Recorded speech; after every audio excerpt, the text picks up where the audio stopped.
Vítám vás při sledování nového videa. Možná jste o tom ještě neslyšeli, ale na eshop.svetluska.cz můžete vyhledávat náhradní díly podle VIN kódu. Je to jednodušší, než se zdá. Poradíme vám, jak na to.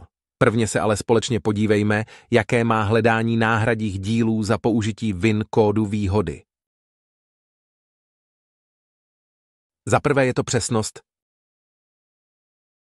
S VIN kódem eliminujete riziko chyby při výběru dílů. Každé vozidlo má jedinečný VIN, který přesně specifikuje model, rok výroby a další důležité informace. Dvojka je úspora času. Vyhledávání s VIN kódem vám ušetří čas strávený hledáním správných dílů, protože okamžitě zúží výběr na ty, které jsou kompatibilní s vaším vozidlem. Třetí bod je zajištění kompatibility. Použití VIN kódu zajišťuje, že náhradní díly budou plně kompatibilní s vaším vozidlem, což je zásadní pro jeho správnou funkci a bezpečnost. Za čtvrté je to zjednodušení procesu nákupu. S VIN kódem můžete rychle a snadno najít a objednat potřebné díly online, aniž byste museli navštívit fyzický obchod nebo se obracet na specialisty. A poslední je zajištění bezpečnosti a spolehlivosti vozidla. Použití náhradních dílů vybraných na základě VIN kódu zaručuje, že díly jsou nejen kompatibilní, ale také splňují bezpečnostní a výkonnostní standardy výrobce.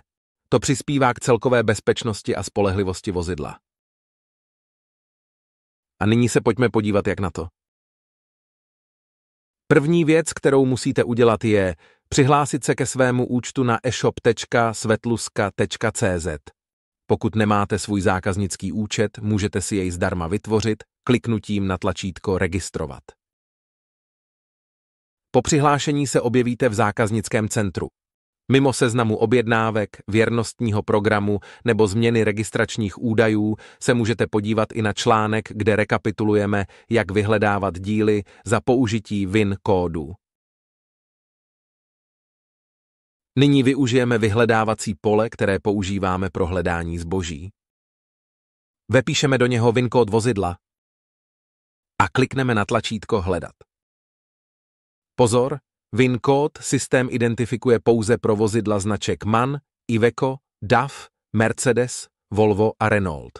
Pro vozidla české nebo československé výroby, stejně jako Multicar, vyhledávání dle VIN nefunguje. Systém identifikuje VIN a nabídne vám přechod do katalogu vozidla. Stačí kliknout na Vyhledat VIN v obrázkovém katalogu. Následně vám systém nabídne výsledek hledání v podobě přesné identifikace vozu. Kliknutím na vozidlo potvrdíte výběr a přepnete se do katalogu vozidla. Nyní se nacházíte v katalogu daného vozidla. K dispozici máte výběr ze dvou způsobů hledání. Můžete využít obrázkový katalog nebo hledání podle skupin dílů. Obrázkový katalog otevřete výběrem jedné z nabízených možností částí vozu, jako je například motor, palivová soustava, brzdový systém, podvozek a podobně.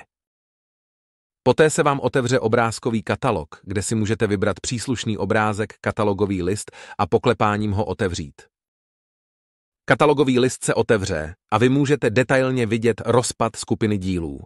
Podle čísel u dílů si jednoduše v pravém sloupci vyberete, co vás zajímá, a volbou Vyhledat v e-shopu ověříte dostupnost a cenu dílu na eshop.svetluska.cz. Druhou možností je vyhledávat v katalogu podle skupin zboží. Zvolte tedy nabízenou možnost poklepáním myši na podle skupin dílů. V ten okamžik se vám otevře nová nabídka, ve které vidíte jednotlivé skupiny dílů. Někdy může být tento výběr rychlejší. Například hledám-li filtry na dané vozidlo, tak stačí otevřít skupinu filtry a zobrazí se mi všechny filtry pro dané vozidlo na jednom místě. Nabídka filtrů je v tomto případě kompletní, a to včetně rozpadu na jednotlivé části. Opět můžete využít možnost Vyhledat v e-shopu, kde se vám zobrazí ucelená nabídka daného filtru. Po stlačení tlačítka Vyhledat v e-shopu se vám objeví nabídka dílů. Vybrat si můžete obvykle z dílů od různých výrobců a v různých cenových hladinách. Pokud vám obchod žádný díl nenabídne, napište nám poptávku na e-mail end@svetluska.cz. Doufám, že vám toto video posloužilo jako jednoduchý návod, jak vyhledávat autodíly podle VIN kódu. Využijte tuto užitečnou funkci naplno a vyhněte se tak problému se špatně objednanými díly. Pro další tipy nás sledujte na e-shop.svetluska.cz. Děkuji za pozornost a přeji pěkný den.